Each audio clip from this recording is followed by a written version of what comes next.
Baik, halo Miss, saya Eliana dari Prodi Akuntansi 2017. Sekarang saya akan menjelaskan presentasi saya, PPT saya, yang berjudul Likuidasi Persekutuan. Jadi saya mengambil topik likuidasi persekutuan. Nah, jadi di bagi part PPT kedua, saya membuat mind map dari isi dari PPT saya. Jadi, likuidasi persekutuan ini ada dua jenis, ada likuidasi sederhana dan likuidasi bertahap. Dan dua-duanya akan saya bahas dalam PPT ini. Kemudian, dari likuidasi persekutuan ini diatur pada PSAK 50 revisi tahun 2010. Kemudian ada langkah-langkah proses likuidasi. Yang pertama itu mengkonversi aset non-kas menjadi kas. Kemudian setelah itu membagi laba rugi berdasarkan rasio dari masing-masing sekutu. Kemudian yang ketiga, menyelesaikan kewajiban berdasarkan urutan prioritas. Jadi, urutan prioritas di sini ada tiga, yaitu yang pertama harus diberikan kepada kreditur yang bukan sekutu, kemudian sekutu selain modal dan laba. Kemudian yang terakhir baru sekutu berdasarkan saldo akhir modal masing-masing. Nah, dalam PSAK 50 revisi tahun 2010 diatur bahwa instrumen dengan kewajiban menyerahkan bagian aset neto secara prorata saat likuidasi diklasifikasikan sebagai instrumen likuiditas jika memenuhi syarat tertentu. Dan suatu entitas harus mengungkapkan analisa jatuh tempo untuk non-derivatif liabilitas keuangan, analisa jatuh tempo untuk derivatif liabilitas keuangan, dan uraian pengelolaan risiko likuiditas melekat pada poin 2 di atas.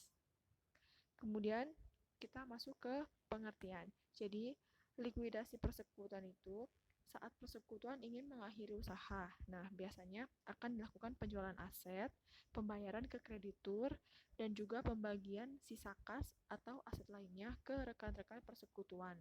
Nah, proses inilah yang disebut dengan likuidasi persekutuan. Nah, saat persekutuan mengakhiri usaha dan kegiatan operasi normal tidak dijalankan lagi, maka akun-akun harus disesuaikan dan ditutup.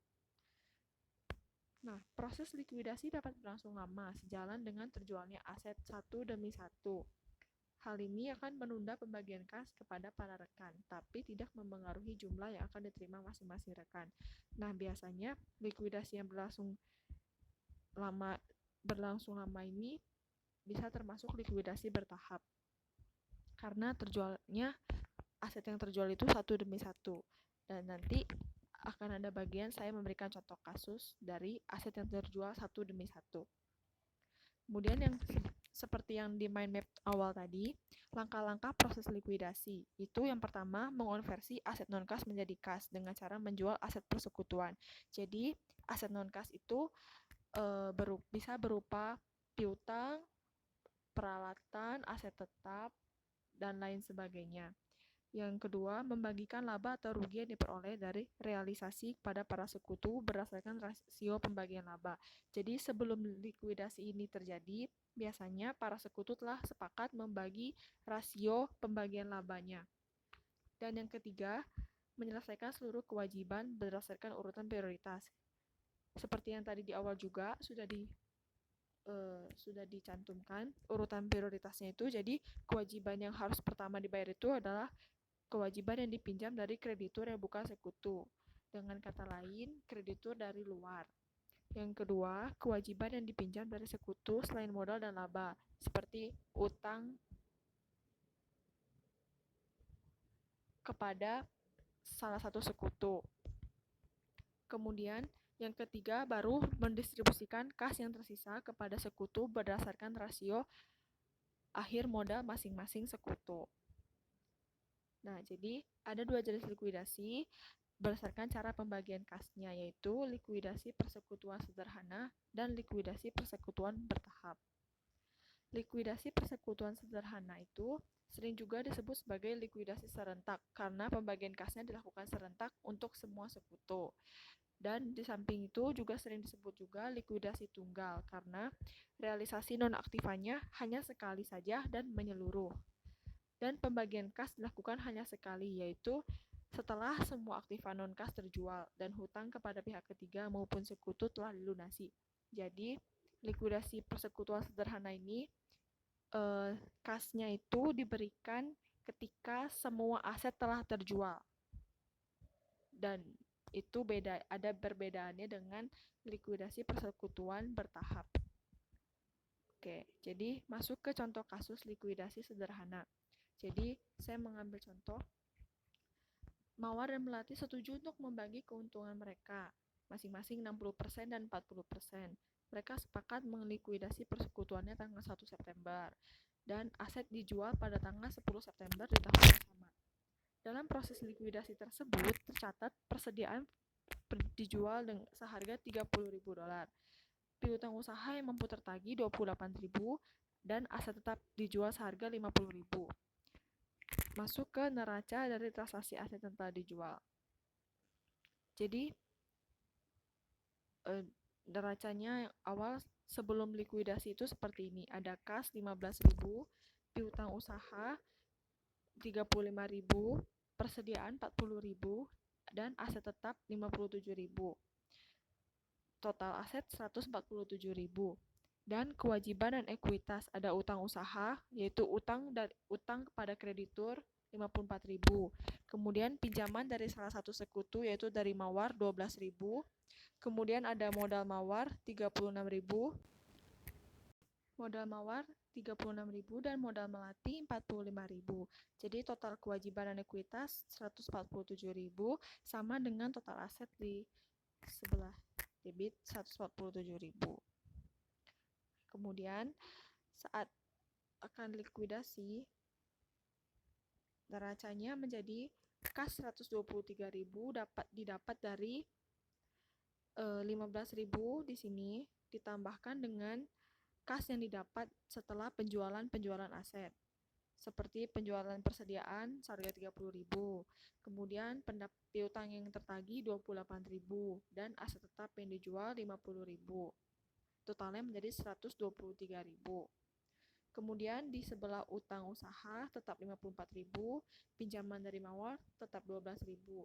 Sedangkan modal Mawar menjadi $21.600 didapat dari modal awal $36.000, kemudian dikurangi dengan kerugian dari penjualan piutang usaha, penjualan persediaan yang ada ruginya, aset tetap yang ada ruginya, dan piutang usaha yang ada ruginya itu dikali dengan persentase Mawar. Di sini persentase Mawar 60%. Didapatlah $21.600. Kemudian modal Melati $35.400, itu didapat dari modal awalnya $45.000 dikurangi dengan kerugian dan dikalikan dengan persentasenya 40%. Kemudian di sini ada distribusi kas kepada kreditur dan sekutu.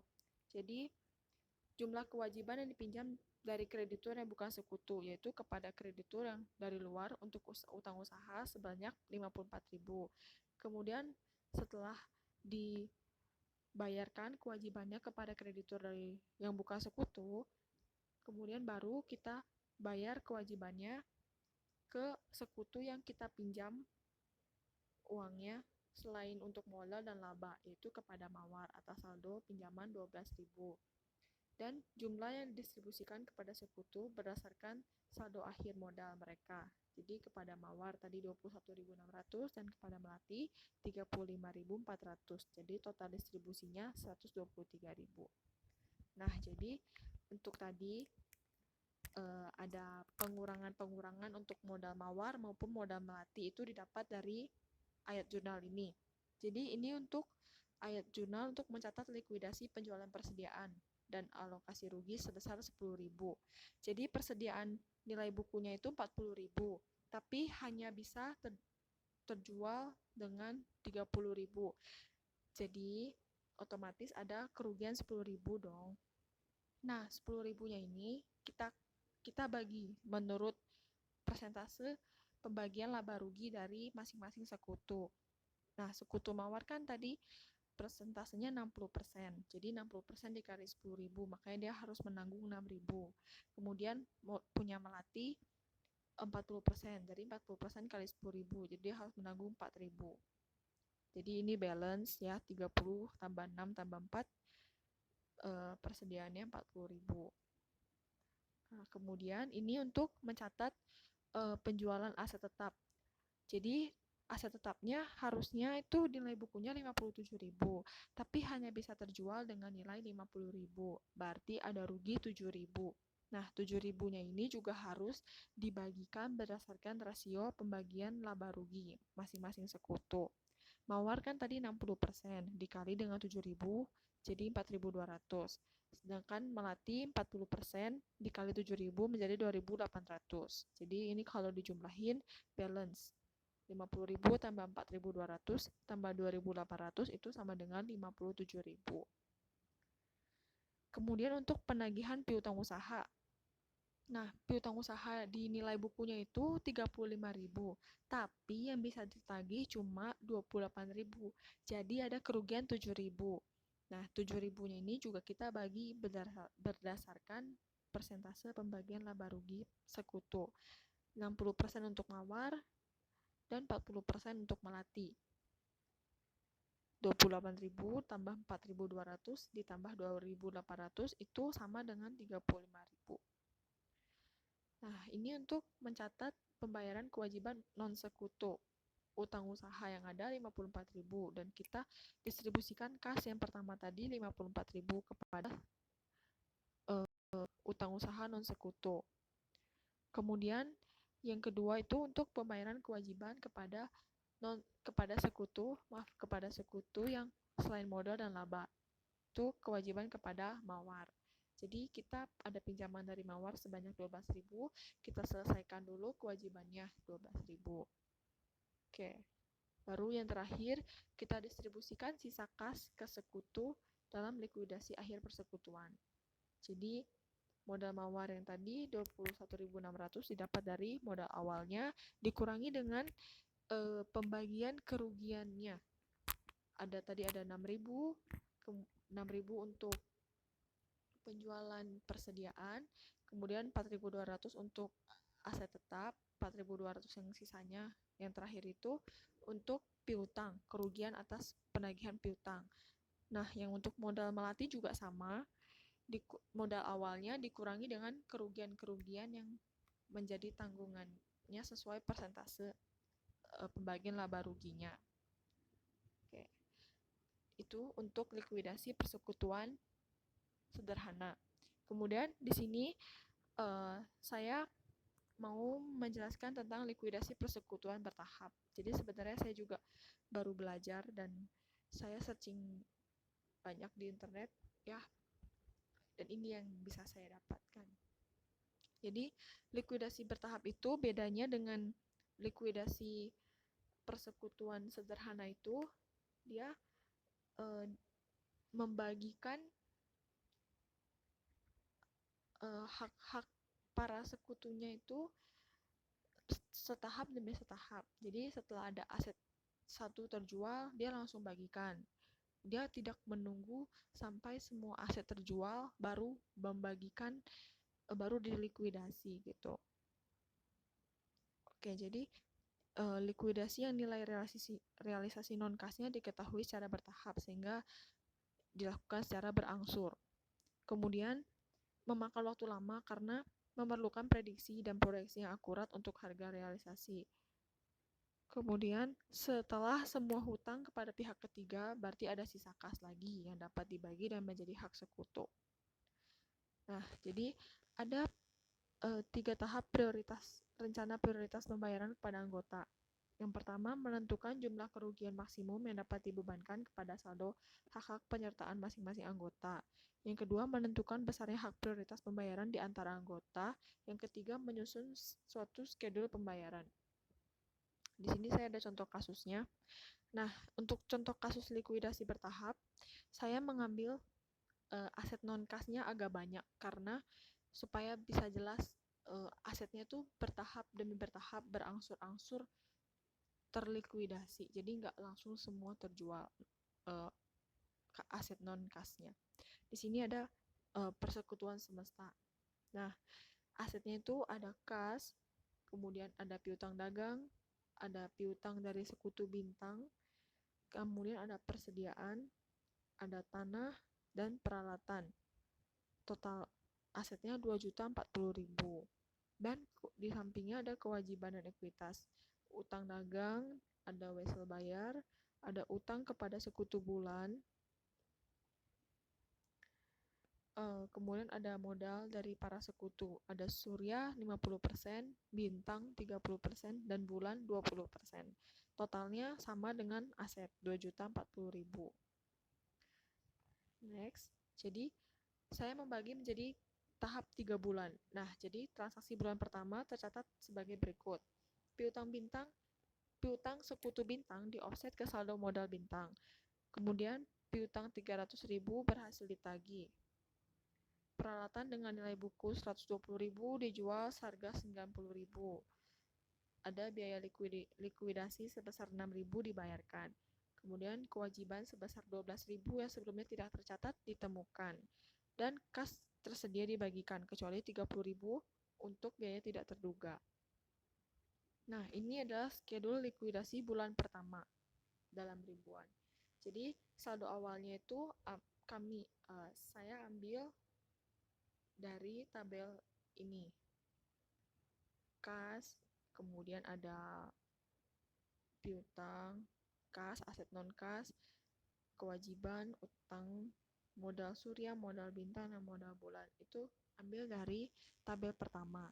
Kemudian kita lihat satu-satu. Jadi piutang bintang di offset ke saldo modal. Piutang bintang tadi kan 60.000.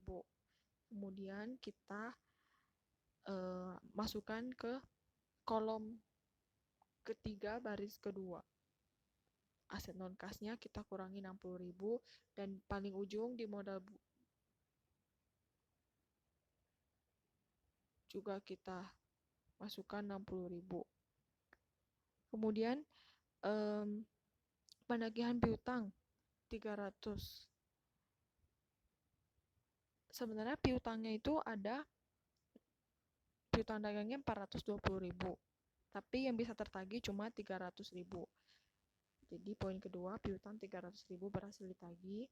Jadi kita bisa tulis penagihan piutang 300.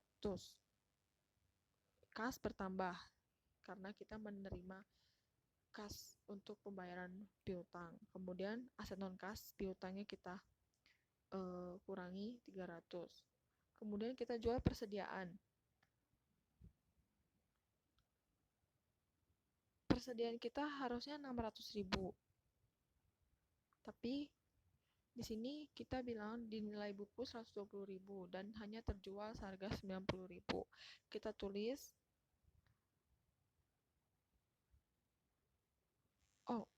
maaf saya salah, jual persediaan 600.000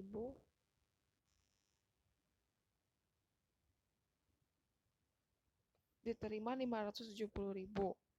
Jadi kerugiannya sebesar 30.000 dibagi menurut kepada Surya 50% dikali 30.000 itu 15.000. Kemudian 30% kali 30.000 itu 9.000. Dan untuk bulan 20% dikali 30.000 itu 6.000. Kemudian jual peralatan. Jadi nilai bukunya itu 120.000, tapi yang diterima kasnya hanya 90.000. Jadi ada kerugian 30.000. Nah, kerugian 30.000 ini juga dibagi menurut masing-masing persentase pembagian laba rugi para sekutu. Untuk Surya 50% dikalikan dengan 30.000 itu 15. Untuk bintang 30% kali 30.000 itu 9.000. Dan untuk bulan 20% dikali 30.000 itu 6.000. Kemudian ada tadi dibilang biaya likuidasi dibayarkan, berarti kas kita berkurang 6.000. Ini juga harus dibagikan kerugiannya menurut persentase masing-masing. Jadi 50% kali 6 sama dengan 3, 30% kali 6 sama dengan 1,8, 20% kali 6 sama dengan 1,2. Kemudian ada utang dagang yang tidak ditemukan, yang utang dagang yang tidak tercatat kemudian ditemukan. Jadi masing-masing juga harus menanggung itu semua 12.000 ini. Jadi 50% kali 12 itu 6, 30% kali 12 itu 3,6, 20% kali 12 itu 2,4. Dan hasilnya di bawah itu saldo akhir sebelum distribusi kas. Jadi sebelum didistribusi ini saldonya. Kas sebanyak 1.314, kemudian aset non kas 660, kewajibannya menjadi 702 karena ada tambahan 12 tadi. Kemudian utang bulan masih ada. Modal surya bintang bulan berubah menjadi lebih sedikit karena mereka modalnya itu dipotong dengan pembagian kerugian yang ada. Nah, jadi setelah itu kas yang tersedia sebanyak 1.314.000 pada akhir bulan pertama dibayarkan sesuai prioritas kepada kreditur sebanyak 702.000 dan utang kepada sekutu bulan 30.000. Kemudian kas yang tersisa 522.000 dapat dibagikan kepada para sekutu dan perlu disiapkan schedule pembayaran aman. Kemudian kita asumsikan sisa aset yang belum terjual tidak akan terjual, sehingga menimbulkan kerugian dan biaya tidak terduga akan terjadi. Nah, jadi ini adalah schedule pembayaran aman. Modal sekutu sebelum pembagian kas itu kita ambil dari saldo sebelum distribusi kas yang tadi. 471, 486,6, dan 224,4. Di sini juga sama, 471, 48,6, 224,4. Kemudian kita lihat peluang ruginya. Tadi kan ada aset non-kas. Aset non-kasnya itu 660 dan kita asumsikan kita akan mengalami kerugian dari 660 ini. Jadi kita bagi kepada surya, bintang, dan bulan menurut persentase pembagian modal masing-masing. Jadi 50% dikali 660 itu punya surya, kemudian 30% kali 660 punya bintang, 20% kali 660 punya bulan. Kemudian ada kas untuk biaya tidak terduga. Tadi di awal ada tulis 30.000. Itu juga masing-masing harus menanggungnya sesuai persentase pembagian laba ruginya. Dan distribusi kas yang terjadi, modal surya itu menjadi 126, modal bintang menjadi 279,6, dan modal bulan menjadi 86,4. Nah, kemudian kita lanjut. Jadi yang tadi itu ini masih dalam schedule likuidasi. Jadi distribusi kas yang tadi ini, schedule pembayaran aman ini, data 126, 279,6, dan 86,4 ini kita masukkan ke baris keempat di sana. Jadi kita tulis dulu saldo akhir yang seperti tabel di awal, yang setelah yang ada 471, 486,6, dan 224,4. Kemudian kita bayar utang ke kreditur dulu kan. Jadi berkuranglah 702. Kewajibannya juga habis, kasnya juga berkurang. Kemudian kita bayar utang kepada sekutu bulan sebanyak 30. Jadi kita keluarin kas 30.000 dan utang bulannya habis. Kemudian kita lanjut masukkan distribusi kas ke sekutu yang pada slide sebelumnya. Jadi semua dikurangi, saldo akhir kasnya menjadi 90, aset non kas menjadi 660, tetap dia kewajibannya menjadi 0, utang bulan juga 0 karena kita sudah membayar kewajiban kita kepada sekutu dan kepada membayar kewajiban kepada kreditur atas utang usaha dan membayar kewajiban kepada salah satu sekutu atas pinjamannya. Dan modal surya, bintang, dan bulan menjadi berkurang juga. Next, transaksi bulan kedua. Jadi di tahap bulan kedua ini terjual tanah dan ada biaya likuidasi dibayar 7.500. Jadi tanahnya baru terjual setelah bulan kedua. Kita lanjut. Jadi kita masukkan saldo awal bulan kedua itu adalah saldo akhir di bulan pertama. Kemudian kita menjual tanah. Jadi sebenarnya nilai bukunya itu 150.000 di tabel awal, tapi kita jual dengan 225, berarti kita untung. Nah, keuntungan ini juga harus kita kalikan dengan persentase masing-masing sekutu. 225 dikurang 150 itu 75.000. Jadi kita itu ada untung 75.000, dan keuntungan 75.000 ini harus kita bagikan. Jadi 50% kali 75.000, kemudian 30% kali 75.000 untuk bintang, dan 20% kali 75.000 untuk bulan. Kemudian ada biaya likuidasi sebesar 7,5, dan biaya ini juga harus ditanggung masing-masing sesuai persentase masing-masing sekutu. Kemudian kita hitung saldo sebelum distribusi kasnya.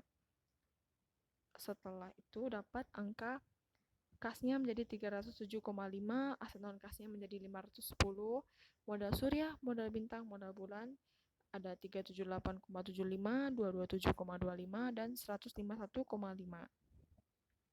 Nah, kita buat schedule pembayaran amannya dulu. Nah, aset non kasnya kan tadi 510 sisanya, dan kita asumsikan dia menjadi kerugian. Jadi kerugiannya kita bagi 3 sesuai persentase masing-masing. 50% kali 510, 30% kali 510, dan 20% kali 510. Kemudian ada kas untuk biaya tidak terduga tetap 30.000. Bagi juga masing-masing, dapat distribusi kasnya seperti berikut. Nah, distribusi kas yang di sini kita masukkan ke dalam schedule likuidasi bulan kedua. Jadi saldo sebelum distribusi kas yang tadi kita kurangi dengan distribusi kas yang kita bagikan kepada para sekutu. Didapatlah saldo akhir di bulan kedua. Kasnya menjadi 90, aset non kasnya menjadi tetap. Kemudian modal surya bintang bulan berubah menjadi 270, 162, dan 108.000. Nah, kemudian di sini ada transaksi bulan ketiga atau bulan terakhir. Di sini peralatan tersisa dijual seharga 225.000. Kemudian ada piutang yang tersisa dihapuskan. Maaf, itu typo, harusnya tersisa. Kemudian kas yang tersedia dibagikan. Jadi peralatannya itu baru terjual di bulan ketiga. Kemudian piutang yang tersisa baru bisa lunas di bulan ketiga. Jadi kelihatan kan bertahapnya. Nah, jual peralatan berarti awalnya nilai bukunya itu 330 di tabel awal, kemudian hanya terjual 225. Berarti perusahaan ini mengalami kerugian sebesar 105.000 atas penjualan peralatan. Jadi 105.000 ini juga perlu dibagikan, perlu ditanggung oleh ketiga sekutu sesuai persentase pembagian laba rugi masing-masing. Kemudian ada penghapusan piutang. Jadi tadi kan sisa 120.000. Jadi piutangnya awal itu tidak lunas semua, cuma tertagih. Piutang awal itu 420.000, dan di bulan pertama hanya tertagih 300.000. Nah, di bulan ketiga ini baru kita hapus penghapusan piutang sebanyak sisanya 120. Kita bagi menurut modal surya, modal bintang, dan modal bulan. Kemudian kita hitung menjadi saldo sebelum distribusi kas. Kasnya menjadi 315, aset non kasnya habis. Kemudian modal surya, bintang, dan bulan sisanya 157,5, 94,5, dan 63. Dan kita distribusikan kasnya. Jadi kita bagikan kepada masing-masing. Jadi dikurangi semua, hasilnya jadi 0. Saldo akhirnya semuanya 0. Oke, itu saja penjelasan dari likuidasi sederhana dan likuidasi bertahap. Kemudian ini daftar pustaka saya. Saya mohon maaf sebelumnya, saya tidak menemukan e-book yang berhubungan dengan likuidasi ini. Jadi saya mengambil dari WordPress yang cukup membantu karena dalam WordPress tersebut dijelaskan secara rinci. Terima kasih Miss. Dan sebelumnya saya juga mohon maaf karena PPT yang saya buat tidak begitu sempurna, dan jujur saya